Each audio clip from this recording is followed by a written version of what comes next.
Appalachia, the word that evokes a whole passel of reactions. Everything from the beauty of a mountaintop to trailer parks, drugs, and about everything in between.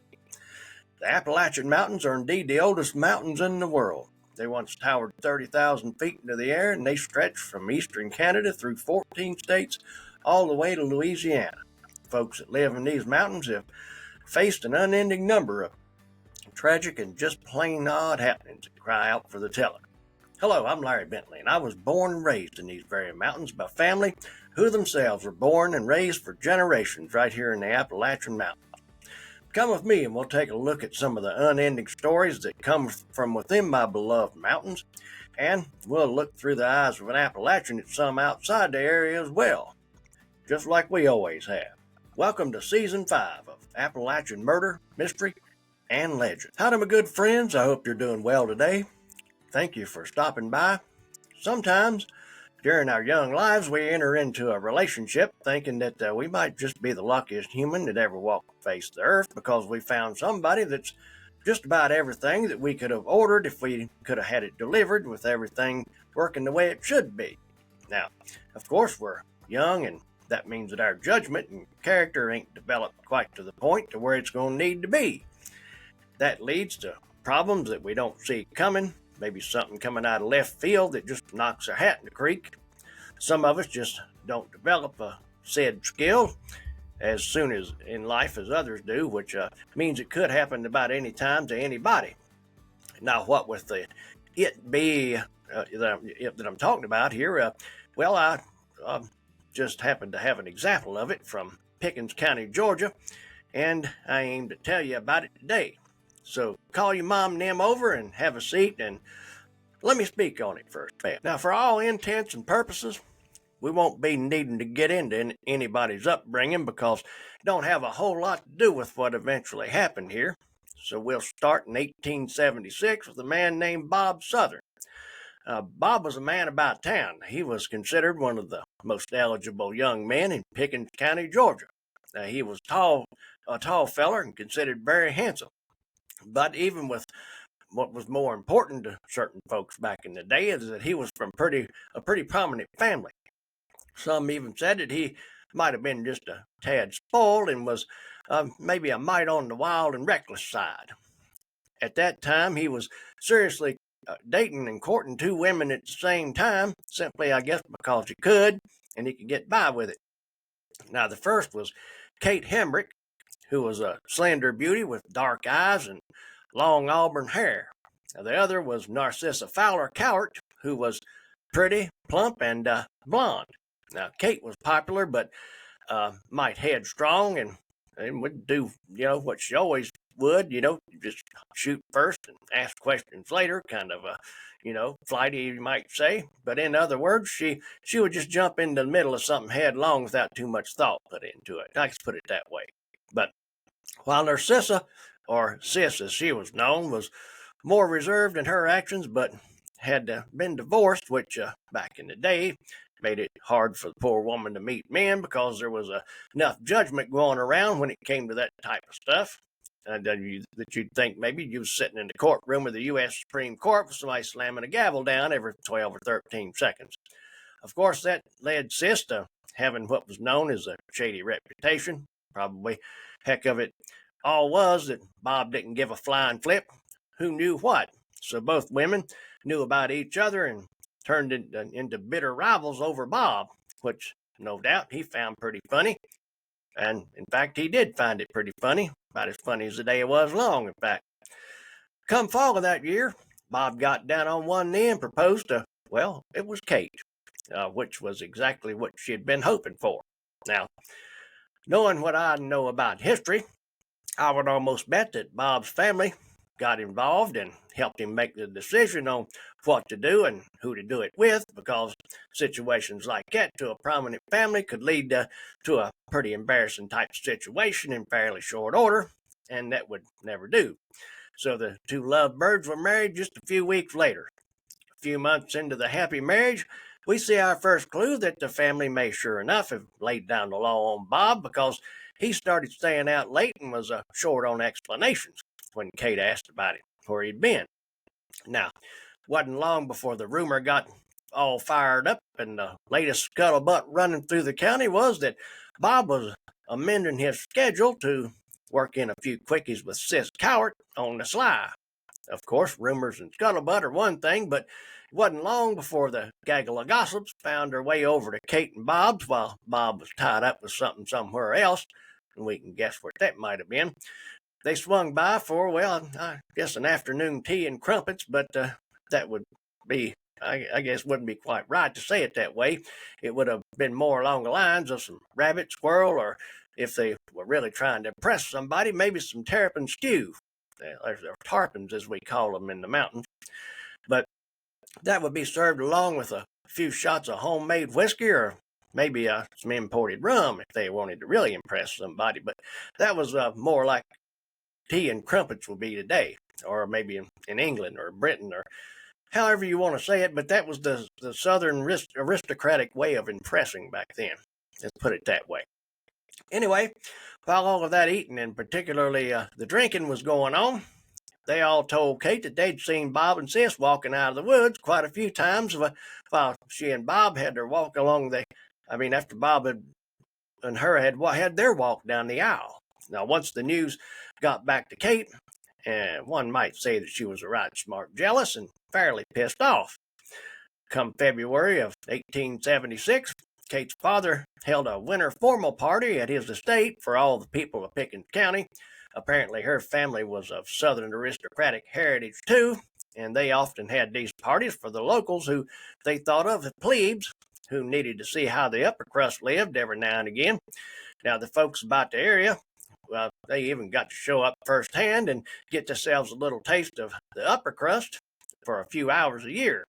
Now, to the aristocrat, it was supposed to be their idea of sharing the wealth, but it was actually more along the lines of dinner with schmucks, and everybody was invited. Of course, being that Narcissa was a resident of Pickens County, that included her, and she wasn't about to let something like that go complete to waste. Now, once Kate heard that Narcissa was planning on showing up at her parents' open house party, she warned Bob that he'd better not pay any attention to old Sis, and he sure as heck better not dance with her. Now, I'd say that, considering the circumstances, that probably wouldn't be out of a question request on her part. Once Bob and Kate got to the party, Kate stepped up on Sis and made sure that she understood not to be rubbing somebody else's rhubarb, particularly hers, else something bad's fixing to happen. Now, of course, as the spirit of spring, which wasn't too far off, held on to the evening, and as it wore on, just about every one of Kate's mornings were bunched up in a big sack and thrown out on the curb for somebody else to worry about. Somewhere along the line, Bob probably, while screaming something along the lines of Ric Flair's classic "woo," staggered right out on the floor, grabbed Sis by the hand, and dragged her out on the middle of the dance floor and got to stepping. No, I don't know if it was preceded by somebody hold my beer or not, but it probably should have been. By then, Kate's tank was about half as full of Sis Cowart, or maybe just as plumb full of Sis Cowart as she could get. So she tried to handle things in a peaceful manner by walking over to where her husband was cutting the white boy boogie with her arch enemy, and she tried to cut in. She told Sis that Bob had promised that dance to her. Sis, I guess, probably had a few too many herself, probably laughed in Kate's face, telling her something along the lines of she was nowhere done near dancing yet, and because she hadn't even broke a sweat. Besides, she was in the middle of busting out her best Saturday night fever moves, and she wasn't about to give up right now. Probably even asked Kate to be a darling and bring her another mint julep while she finished wearing her husband out on the dance floor. Then Bob stepped it all up a notch or two by taking Sis's side on what was at first, I guess, thought to be just a small little love spat between two women. Again, Bob probably thought the whole thing was just a big funny laugh. Like we used to say, back at home or in the mountains, and it's all fun and games till somebody loses an eye. Now, meaning, that he might think it's funny now, but he's fixing to F-A and F-O. That's F around and find out. So, after that love tussle, Kate stomped out of the room madder than no wet hen. She didn't go over to the mint julep bar, though. She went straight over to her father and asked him if she could borrow his pocket knife for a sec. She said that she had some dirt under her fingernails and she needed to clean them out. Now, yes, folks, she actually did say that. He must not have been watching the love tussle from where he was standing, or maybe he didn't see it from where he was, but he handed his knife over to her. Probably told her to give it back to him in the same way that he handed it to her so he wouldn't lose it. He didn't know yet, but he was fixing to lose it just after Kate lost it. Him, his knife, and Kate, her ever-loving mind. But she opened up the blade and slid it inside her dress so nobody could see it. Now, when the band ended the song and that dance was over, Kate stomped up, grabbed Sis by the arm, and told her, "I believe you've danced enough." Kate put a period on that statement by whipping out Pop's knife and buried it to the hilt in Sis's left breast. Now, Sis staggered back with blood squirting out of the knife wound. Wasn't no silicone back in those days. It just 100% mommy because she had 2 children. Now, instead of being shocked by what she had done and claiming that the knife slipped while she was cleaning her fingernails, Kate leaped on her, grabbed her by the hair of the head, and cut her throat ear to ear. That stopped Sis's feet from doing that old shuffle there, and she crumpled up to the floor in a bloody heap, watching the room fade to black. Now, the only thing that would have made it any more like a movie scene would have been if Kate would have said something along the lines, "I'm sorry. They were out of mint juleps, so I brought this instead. They call it a suffering hoe. I hope you don't mind." But she didn't. Now, the account of what happened next reads, that the room erupted with excitement. Now, what with the room being half full of Southern aristocrats, I didn't know right off exactly how to interpret that statement. At first, I thought it just might have been some kind of excitement, like we see at the UFC matches when somebody gets laid out among the sweet peas. But I guess I came back from that thought pretty quick when I read that Mr. Holly, who was one of the floor managers, because you can't have an uppity hoedown like that without a few of them around to keep order. Anyway, he saw Sis laying on the floor like a June bug on its back doing the death twitch, where she was doing her fancy clogging just a second ago. Now, first thing he did was yell, "What man did that?" To which Kate responded, "I'm the man that did it, and I don't regret it." So much for, any hope of claiming it was an accident. Anyway, being that Kate was still probably holding the blood-soaked knife and most likely looked like she was still a right smart worked up, Mr. Holly didn't attempt any kind of takedown move or disarming move. Besides, it wouldn't be proper for a Southern aristocrat to be seen grappling with a woman in any situation. Yeah, he wasn't about to get cut, let's put it that way. But he just straightened up his dinner jacket, which I'm sure he appreciated, didn't have any knife holes in it, turned and walked over to the door, locked it, and refused to let anybody leave until the matter was investigated. I reckon as impervious to death as folks might have been back then, he probably told them that the drinks were still being served and the band was fixing to fire back up. Just try not to step on Sis until the police get here, I reckon, probably what he said, and the guilty parties are pounced on, arrested, and dragged off.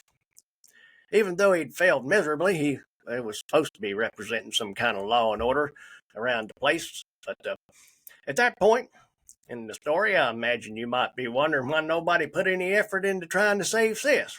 I'd say that probably because Pop's knife must have been sharp as a razor, and everybody could see that she was gone before she knew it, and her mind could even react enough for her to hit the dance floor on her back this time.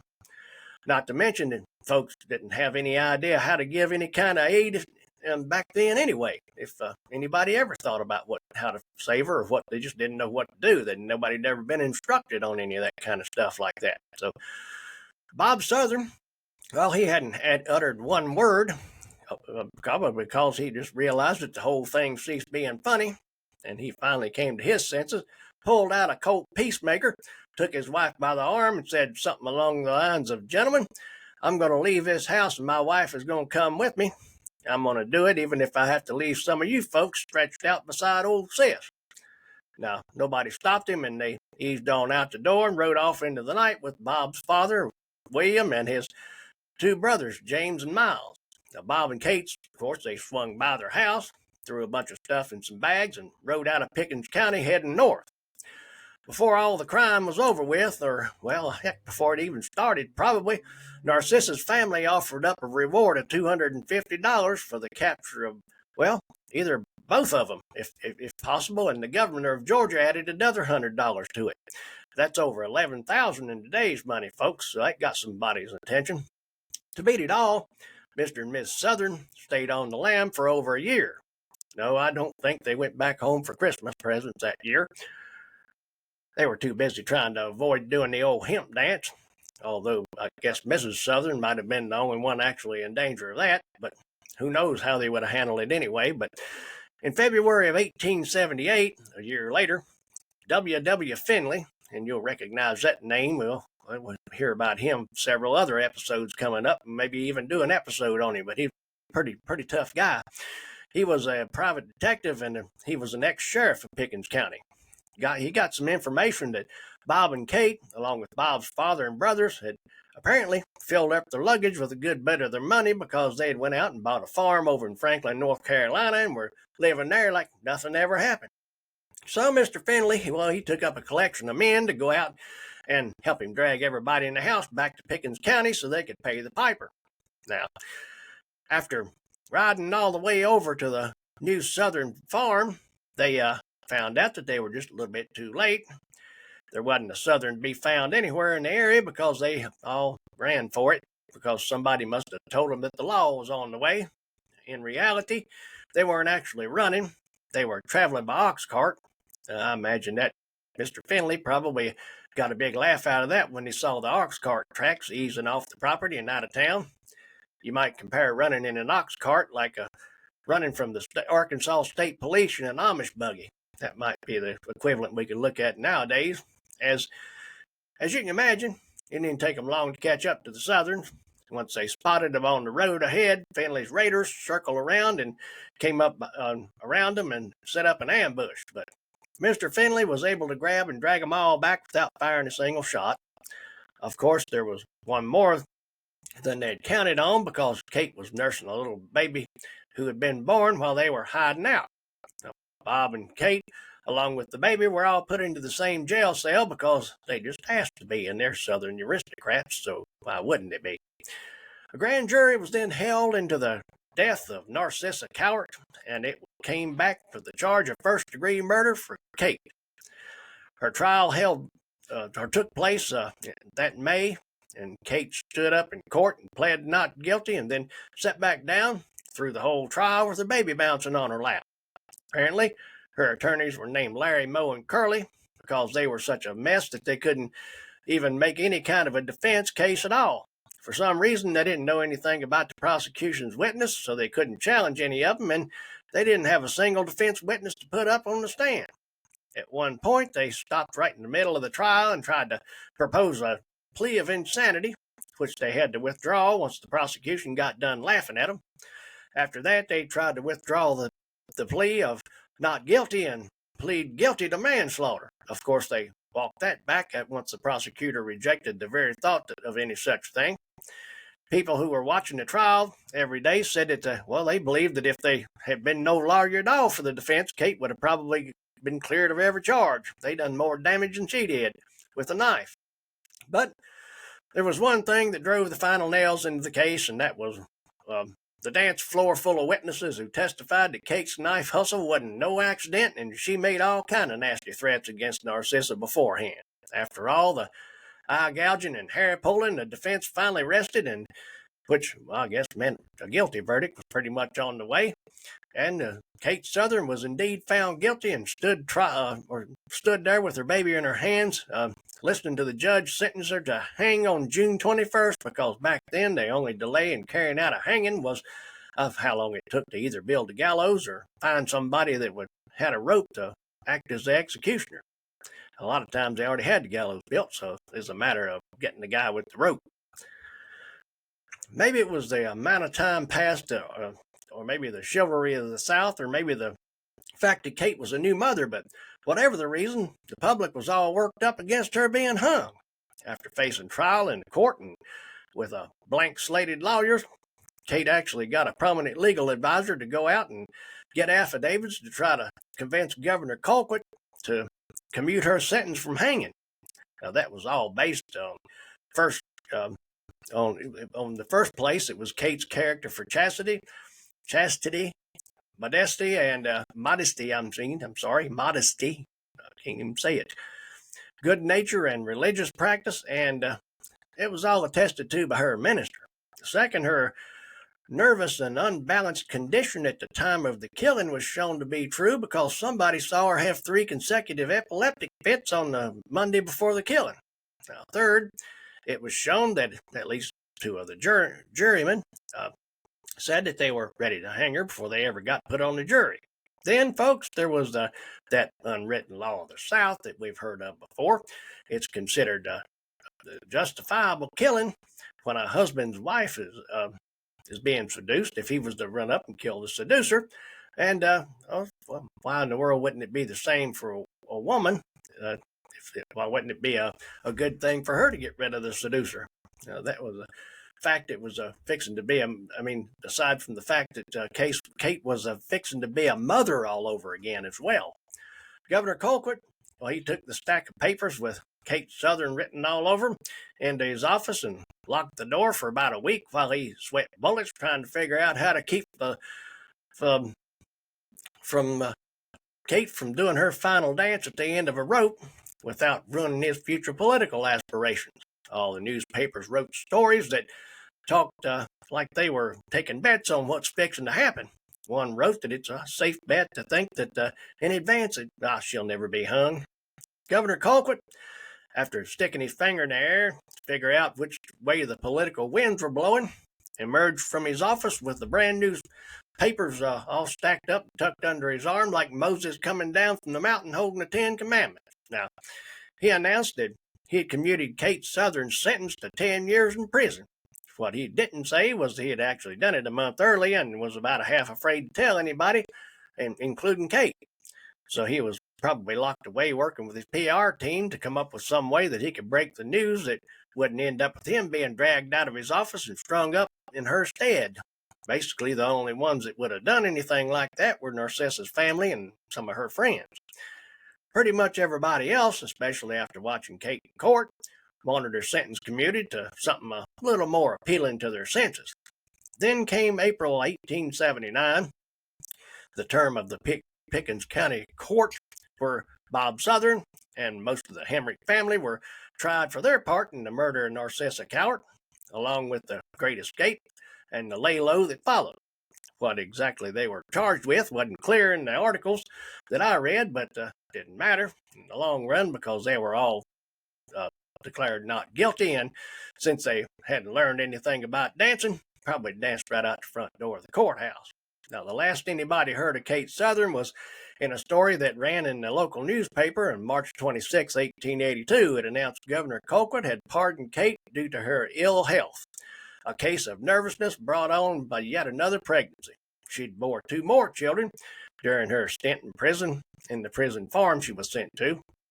That wrapped up one of the most noted cases ever in the courts of Georgia. Now, after it all blew over, the Southerns announced that they would not be returning to Pickens County again to live. But, wouldn't you know it, sure enough they did. Now, the poor, sickly, epileptic Kate Southern had 11 children. Now, she raised her kids around her neighbors, who took it upon themselves to tell the little ones, as they were coming up, all about her mother's dance of death, just to be a little service that they provided for her convenience. At least 4 of her children died before the age of 7. One daughter found her father's pistol under his pillow and was taking it out and was looking at it when it went off before Kate could take it away from her, and it killed her. Despite being saved from the gallows, it didn't sound like Kate ever had real happiness, and was probably quite often seen sitting at home staring at the rafters on the ceiling, wondering which ones would support her weight if she figured maybe she would be better off to take it on herself to reverse Governor Colquitt's pardon. Finally, on February 15, 1927, which was 50 years and 4 days since she had relieved Sis Cowart of being, Kate sat down in her favorite chair, looked at the rafters again, as the angel of death came in and blew her a candle plumb out. So she was 68 years old. She was laid to rest in Posey Mill Cemetery in Franklin, Alabama. Bob held on till October 9th of 1930. I suppose that he was long past busting moves on the dance floor. He was probably doing the old man shuffle somewhere between the outhouse and the back door when he did something similar to the worm as he face planted and kissed the baby goodbye right there. Now, some lucky individuals must have came by, I guess, and found him curled up like a wet fish and hauled him off and had him buried beside his wife, Kate. Hopefully, it wasn't one of the poor children who'd been scarred enough by the stories and the neighbors from the neighbors that had told about their mother and well, she'd pulled off the murder of Sis Coward. But I understand that the tales got so bad that folks actually believed, and even her children actually believed, that Kate had hacked Sis to pieces right in front of everybody right there on the dance floor. But anyway, that's the story of how Bob met Kate. Kate met Sis on the dance floor with a knife. Hope you got something out of our story today. If you did, please rate and review the podcast. Don't forget to subscribe, please, or follow us if you're watching on YouTube or Rumble and everything. Wherever you're listening, come on over to Appalachian AMML. I haven't got that good yet, have I, to actually use synonyms. But, yeah, it's another long word I shouldn't be saying, isn't it? Come on over to Appalachian Murder, Mystery, and Legend podcast on Facebook group before we talk Appalachian about anything else you want to talk about. I'll be back real soon with another Appalachian Murder, Mystery, or Legend, and I will see you then.